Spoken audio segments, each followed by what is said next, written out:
Good evening to our beloved Beyond the Call of Duty friends and family, and good evening to our end of watch beloved friends and family as well. It's Friday night, May 6th, and as you can see, I'm not JC. Today is JC's brother Tiku. It's his 50th birthday today. So he's out celebrating Tiku's birthday with him like a good brother should. So he left me to meet with you all, and hopefully I won't run it into the ground too much. Before we get too deep into it, I would like to remind everybody about some dates that we have coming up here pretty soon. On May 10th, we have the 34th annual law enforcement ceremony. It's going to be in Spokane and Mulholland Avenue at 11 o'clock. And I'll put all these out. It will be on our Facebook page, events planning. So we're going to be at Dave Smith's Auto this weekend, the 13th and 14th. So Friday and Saturday, next Friday and Saturday, all day. They're having a festival up there. On the 21st, we have the Lilac Festival in Spokane. We'll be in the Armed Forces Torchlight Parade. So please come and see if you're in the area. And then on the 27th in Spokane, we're having the first annual law enforcement axe throwing competition at Jumping Jackalope. So please come out and join us at these events. We'd love to see you and show support for Beyond the Call of Duty. Tonight's show is probably going to be pretty short. We wanted to touch on the ride is coming up very soon. It starts June 1st, and everybody's getting prepped for that. As you all know, this year we are honoring 614 to date, 614 fallen. That's a pretty monumental number. We've never in the history of the U.S. lost that many law enforcement officers in the line of duty.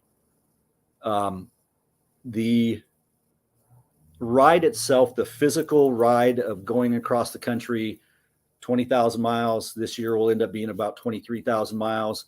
The physical cost to these riders and these drivers is a lot. Not to mention adding in the mental toll of riding up to 500, 600 miles a day, unpacking when they get to the hotel, packing back up, all of the things. Well, then there's this unknown, and they didn't know about it probably till, the first year they did it. And that's the emotional toll that it takes. Losing a law enforcement officer is hard for any of us who have worn the badge, or the family and the survivors, everybody they touch. But to go and honor these men and women, sometimes 3 a day, it takes a toll. So JC and the rest of the Beyond the Call EOW family are preparing for this ride. And I have a guest today. Well, she's family. She's not a guest. She's been with us on the ride, and she's proven an invaluable asset because she can approach this like most of us cannot. So I'd like to see if we can get her on here. Hi, Amy. Hey. Thank you so much for joining us. Yeah. Can you see me okay? I can see you just fine. Good. So Amy is a survivor. She's out of Colorado, and I'll just glaze over her story so she can tell you. Amy joined us on the ride last year, and had such an impact that she kind of ended up extending her stay on the ride with us. I know that Amy brought to the table a viewpoint for survivors and departments that not many could, just simply because she has herself experienced loss. And I want to say thank you for working through the pain that you are probably still experiencing today, to share your story with others to help guide them through. You and I have talked a lot about some programs that we would like to help with survivors and helping them find their way. So why don't you give us a little backstory? I know a lot of our people watching already know you, but maybe give us a little backstory about how you got thrust into this this position. So I met the Ride when they came to Colorado, the very first year that they did it. They came and they honored my husband, Master Trooper William O'Dane, and they came and honored Corporal Daniel Groves.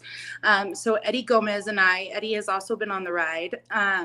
We got to meet the team and be on the call of duty at that time. And Shaw and I joke about this, but little did I know when we were on that stop, he said, we would love for you to come next year. And in my mind, as a survivor, we hear a lot of, hey, we're here for you. We'll be here for you down the road. And sometimes you never hear from people again. And when everybody goes back to their day-to-day life, you do not. Your life is no longer normal. You no longer have a day-to-day. And so everybody goes back to their normalcy, and you are left picking up the pieces and trying to figure out what exactly is your normalcy, because there isn't anything anymore. And so I didn't think I'd ever see Shaw or be on the Call of Duty again, to be very honest with you. And Shaw gave me some space in the fall and reached out to me over Christmas. And we ended up having like a 2-hour conversation over the phone. And he again asked me, do you want to go on the Ride? And I said yes. And so I hopped into the Ride last July. So I did the entire month of July and a week in August. So it was pretty close to 37 days on the road, 30 straight. And then I had a week break and then hopped back in once they got closer to Colorado. And so being a part of that experience, I didn't really know what to anticipate. As a survivor, like I know how I am. And so I had a little bit of like an insight of what to expect, but then at the same time, you never truly know what to expect on each stop. And so my first 2 stops were hard because I didn't know how to approach the situation or approach the family. And I just kind of got out of my head and went up to the family and just hugged them and hugged their spouses, chief and other members of the agency. And then after that, I was like, okay, I can do this. I'm known for being a hugger. I hug everybody. And so with being on the Ride, it gave me the opportunity to do some self-healing that I didn't even realize that I needed in different ways. Like I am fully aware, I work on my mental health a lot since Will has passed. I'm in therapy every week, and I have been since 2 weeks after his passing, and I still go every week. I've done EMDR therapy, which is trauma therapy, and I've done regular grief therapy. And so I didn't realize that there were parts of my grief that I still needed to work on and that I was still dealing with. And so a lot of that came with Will, and a lot of that came with the loss of my children. I lost a baby 8 months right after Will passed. And I lost a baby 8 months before Will passed. And then a set of twins a year prior to his passing. So it was a lot of loss all at one time. And so being on the Ride and being able to love on people and talk to them about their loss, about their loved one, about where they are in their grief, and encouraging them and giving them permission. I think that's the biggest thing, is giving them permission to grieve however they need to grieve. We're told a lot of how we're supposed to handle a situation, how we're supposed to clean our closets out, how we're supposed to pack away the bathroom drawer or the bedside table, or take pictures down in our home. Or there's so many things that we're told as survivors that we need to do in our grief to help us move on. And move on is not a word. It's not a part of this journey. You don't move on, you move forward. That's correct. And so being with these survivors for as long as I was, it was nice to be able to give them permission to be where they're at and say it's okay. And everybody walks this journey at a different pace. Everybody deals with the highs and lows differently. Everybody experiences things at different times. And so none of us walk the exact same path, but we walk a journey that is mirrored to each other. And so being able to give people hope and love, I always say this, hope, love, and joy is like the most important gift that you can give someone, because it helps provide comfort and strength, and it gives them permission to be where they're at, and it helps with their resiliency and going through their loss, because it is a journey, and the journey doesn't just stop after year 1. It doesn't stop after year 2. It doesn't stop after year 5. You carry it for the rest of your life. And so I am getting ready to hit my 3rd anniversary. And I know that Eddie just had his, and I know that we're in different places than each other. And our spouses were killed a month and a day apart. Right. And so it's encouraging and letting people know that no matter what it is, no matter how you lost your spouse, loss is loss, grief is grief, and it cannot be compared, and it's not comparable.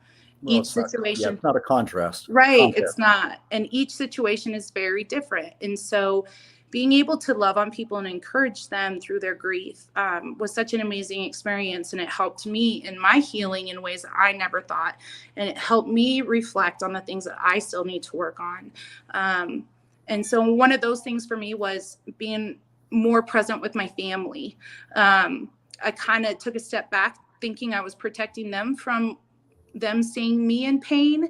In reality, I was only making it worse, right? So, but you have a bigger family now. I do. I have a huge family. Everybody watching is your family, and we have something to offer now. And I would love to maybe go back and reflect on a couple of things you said. Yeah. You know, starting with, first of all, thank you for sharing your story, because I know it's not easy. Next is, you know, I appreciate you coming on the live, and you've been on the live several times, and you've had to repeat this, and it's okay. It means a lot. I will tell everybody out there, and I can probably rest assured that everybody's watching knows JC Shaw personally. They know him, and this is, you know, this is the Rolling Memorial was born out of love from his heart, and he holds it near and dear. Yeah. And when he said to you, I'll be in touch, you didn't know at the time, but that came from deep down within who he was. Yeah. From his soul, like absolutely. Very like everything in him. This is a big deal. And yeah, it means a lot. And, you know, I'm not gonna lie to you, Amy, you know, this year we're struggling. We are struggling as an organization, as I'm sure most of our viewers are feeling the same pinch in their personal lives as you probably are. And JC is still finding a way to make it happen. And I would plead with everybody watching, share the video, share with your friends, your coworkers, your people on Facebook, all your social media platforms. We need your help. You know, we do. We absolutely are going out and trying to, you know, help survivors and departments. And this year, it's not just the volume. It's, I mean, depending on where you live, if you're in California, you might be paying $7 a gallon for gas. Gas alone has increased the cost of our ride $75,000. I know, it's insane. It's truly insane. And it's hard for me to like grasp that, and knowing how it's impacting a foundation that's impacted my life. And so each one of these people on this ride, I will tell you, they give everything from the moment they wake up to the moment they go to bed. And even when they're in bed, they can't sleep because their heads are going a million miles an hour, trying to think about the next day, the next family, the next stop, the route, the weather. How are we going to get there? What if this? What if that? And I can't begin to tell you the physical toll that it takes. And I was part of that. Like, I stood side by side with them and rode with them on a bike for miles and miles and miles, and sat in the truck and made sure, you know, when we had a broken axle, that we made it through Washington, D.C. up into Pennsylvania safely in the middle of the night with rain. I mean, these riders ride through weather that you would not, like, the normal person would be like, what are you doing? Like, why are you doing that? But they have a timeline, and they have a time frame that they have to be there, and they refuse to let a family down. And I Yeah, watched failure is absolutely not an Right. option. Nope, it is not an option. And if we have an issue with the hotel, then we find another one because we are bound and determined to make sure we make that stop the next day. And so these riders ride through torrential rain. They've ridden through hail. We were very close to a tornado last year. Yes. The And problems with the it's, trailer. yeah, Oh, it's no joke. We went through a tropical storm. Thank God it wasn't a hurricane anymore and went and turned into a tropical storm. But it's not just the riders, it's the drivers too, and the trucks with the trailers. And it's a lot. And I will tell you, each one of these people do it because they care about the mission. They care about families.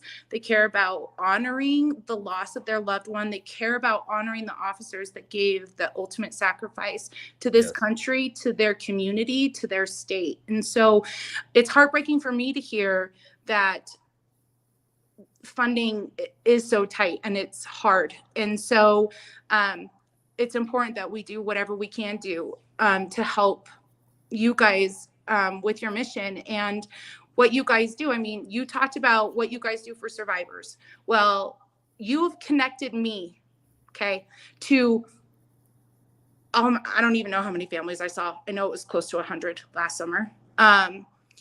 Those families I am still in connection with across this country, right? And so being a part of the ride, being a part of Beyond the Call of Duty, and being a voice for you guys has allowed survivors to connect to one another all across the country and to support one another, and in ways that they weren't getting support before. And I will tell you, when I was in Washington, D.C., with the mass amount of people that was there last October, with honoring 2 years, it was very, very hard for survivors to connect with one another because the amount of people that were there. But when we made eye contact with people we saw from the ride, we were able to bring families together, pull in other survivors that we never met on the ride before, and connect them with other people like in their state or the state over. And so this is the beauty of Beyond the Call of Duty, because not only are you guys honoring our officers in such a unique, beautiful way, you're connecting people who are in deep pain, who need that network of support, because the only person that can truly understand what it is that you're going through is someone who's walking the journey. Right. And so that is a gift that you guys have given us. And it makes me emotional because I'm extremely grateful for the relationships that I have with friends all across this country that I didn't have before. And they lost their husbands differently, or their wives, but they still lost someone. And so that's one of the things that's most near and dear to my heart that the foundation does, is connect families together. Let's be honest, they weren't lost, they were taken. Correct. And it was not a choice. it was not. And, some more tragically than others. And, every loss is felt. And the tenor of even the nation today is one that,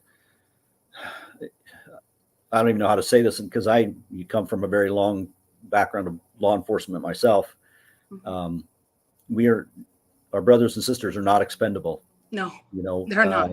They have. You need to remember that when you look at these officers, they have to be lawyers and medics and counselors and marksmen and hand-to-hand combat expert and de-escalating techniques and drivers and firemen and all of the things. And the difference between the good guys and the bad guys is this: when the good guys are forced to take a life, it stays with them forever.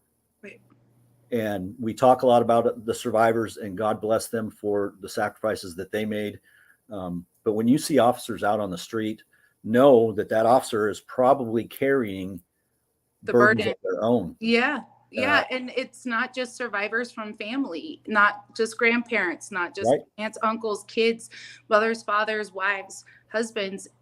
It is agencies too, and their peers, and they are also carrying that loss, and they are also grieving their brother and sister in blue. And it is a very difficult thing and a very intimate thing, and especially for those who were also on scene for some of those instances. And I can speak from experience to to the men that were on scene with my husband and the trooper that was with him and the first deputy that showed up on scene to provide medical attention until fire and EMS could get there. They carried that for the rest of their lives too. It's and not I just can tell you they always will. Yeah, and it will never go away. No, and we're not trying to paint this morbid picture. Law enforcement, being a law enforcement officer, it's not a job; it's a lifestyle. It's a calling. It absolutely is, and it doesn't. It's not a 9 to 5. It doesn't shut off when you get home. But I will tell you that each loss is felt, and let's just remember to thank our law enforcement when we see them, and pray in your own way that next year our numbers are less. We're already, I didn't check the stats, but I can tell you that this year we're already at, probably 50. It's a lot.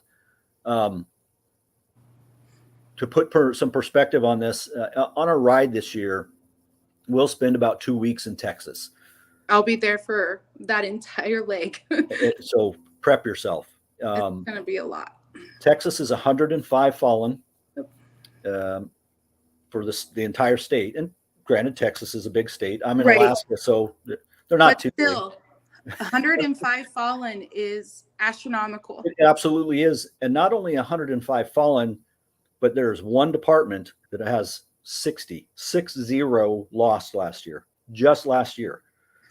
And there's no uniformed, planned way to approach this or deal with it. So, you are jumping into the fire, and God bless you. And, everybody that's going to come out, and, it means a lot. So, I'm just glad you're part of the family, Amy. You and I have talked a lot, and you and I have plans about hopefully moving some things forward. Yeah, I'm excited about those things. I'm excited to be able to support you guys and support families like I've done here in Colorado, and do it on a national level, and just let people know that they don't walk this alone, and that there's support in so many ways. And you say that, so we're getting ready to do a coordinated event with Tunnels to Towers, and I haven't put that up yet because I just got the information today, and it'll be on our Facebook event. But Tunnels to Towers, Amy, you and I actually talked about them, and it's really important that we get the word out, because for spouses of fallen officers, they qualify and could potentially have their mortgages paid off. They do. If they have children, then they qualify for that. So I didn't qualify for that because Will and I didn't have kids. But I feel like sometimes that is not the norm. Okay. So I've met a ton of survivors who all have children, but to find a spouse who isn't always the normal. And so, but the amount of spouses out there that do have children, it's important for them to know that there's this opportunity for them to take care of their home. And that's one less thing, one less stress level that they have to worry about. Because when you lose your loved one, not only do you have that primary loss, there are hundreds of secondary losses that come after that. That's financial security, your home. How am I going to pay my bills? So those things. When you became law enforcement, because when your husband became a cop, you became a cop's wife, and they didn't hand you a book and tell you how to prepare for potential loss. No. And I'm guessing that when your husband walked out the door every day, that thought might have been in the back of your mind, but it was never on the front of your mind. And maybe prepping for these things made it real for some people. And they're like, I don't want to do a will, and I don't want to have these plans in place, because then that brings it to the front of me. And that's not something I want to think about, but it needs to be done. No, you have to have your ducks in a row. No matter the struggle what. was, I just don't know. Yeah, it was monumental for you, because you were blindsided and in a surreal state from the loss of your most loved person on the planet, and you had to navigate your way through, how am I going to pay my bills? How am I going to do this? How am I going to do that? And where do I find the proper people to help me? Like, how do I know that they're they're reputable. And Yeah, how do I get into my husband's bank account, or what bank accounts do you have, or what life insurance? Like, right, I understand, and there's a lot. and it is. So we want to get the word out, and please, those of you that are watching, direct people to our webpage. And look, this is not about nickels and dimes. Do we need sponsors, and can we? Absolutely, we do. Absolutely. But at the end of the day, the core value of this organization, of Beyond the Call and Into Watch, is we do not want officers' names to be forgotten. Correct. Ever. Correct. And that's free. So Yep. say their names.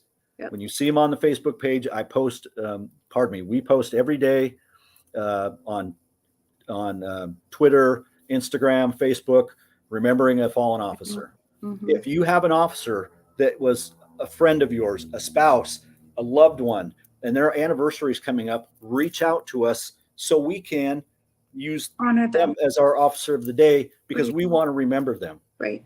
Well, and right now, I know all across the country, everybody's gearing up for Police Week here in about a week or so from now. And so we have first-time survivors heading to Washington to go see the wall and to do the candlelight vigil and to experience these last steps in their loss of their loved one on the law enforcement side.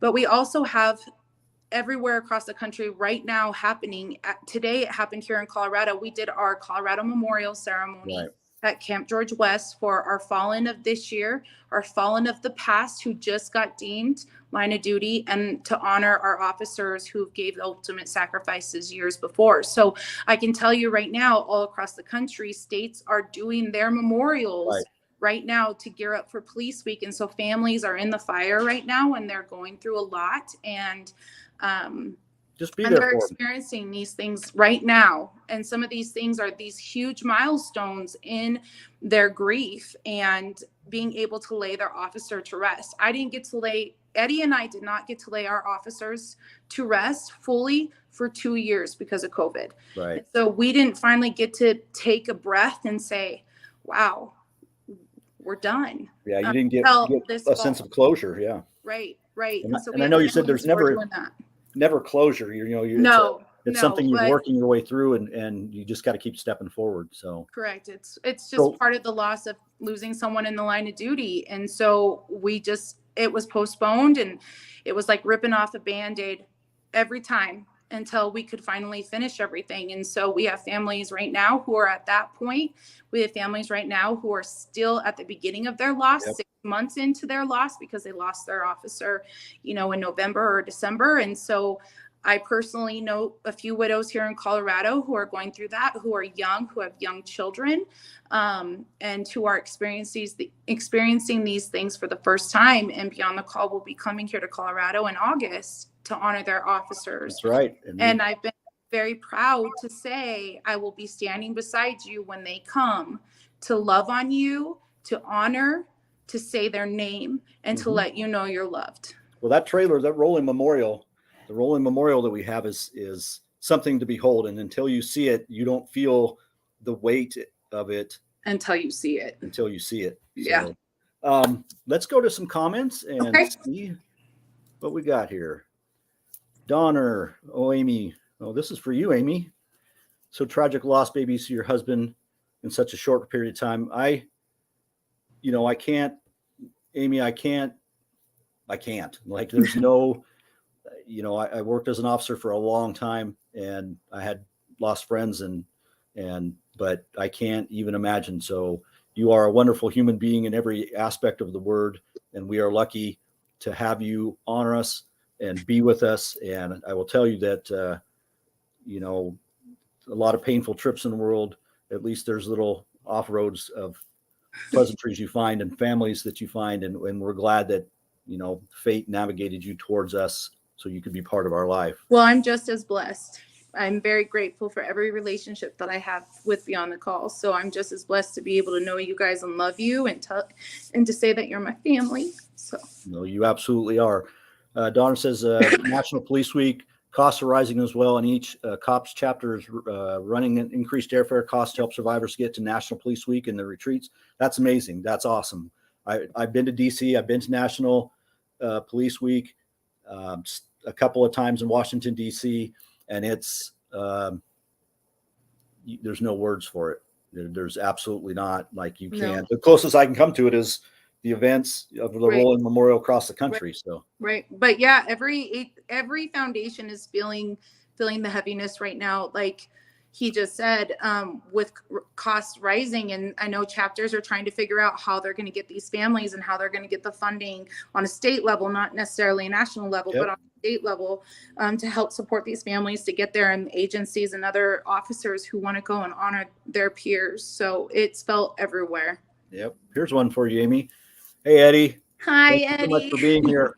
I should have invited you on, Eddie. Mr. Robert, afternoon. Will be flying over to us on the 28th. Cannot wait to see you. Hey, Eddie. I love you, buddy. Cynthia, Love you guys. you're probably baking there in the Las Vegas sun.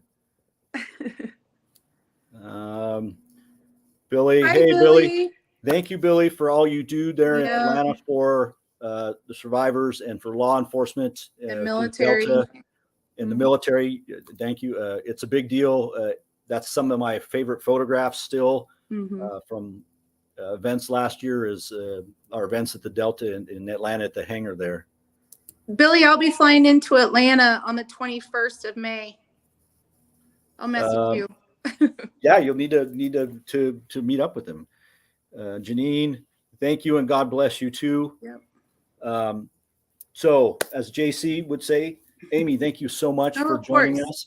Of course. I will be Anything in touch for with you you guys. because you and I still have a lot of work to do. We do, and I'm excited to do some of that stuff with you. So, Well, thank you for sharing. absolutely. And I look forward to seeing you again soon. Yeah. See you soon. All right. Bye, guys. Good night. So thank you everybody for joining us. We're running over just a little bit. I appreciate you joining Amy and I for tonight's Beyond the Call and Watch broadcast. As JC would say, if you're driving this weekend, slow down. If you see lights and sirens behind you, pull over, get out of the way. If you run into an officer in your area, stop. Tell them that you appreciate them. Shake their hand. If they'll let you, give them a hug. Let them know that what they're doing means something. And I can tell you from personal experience, having somebody say, hey, we appreciate what you're doing means a lot.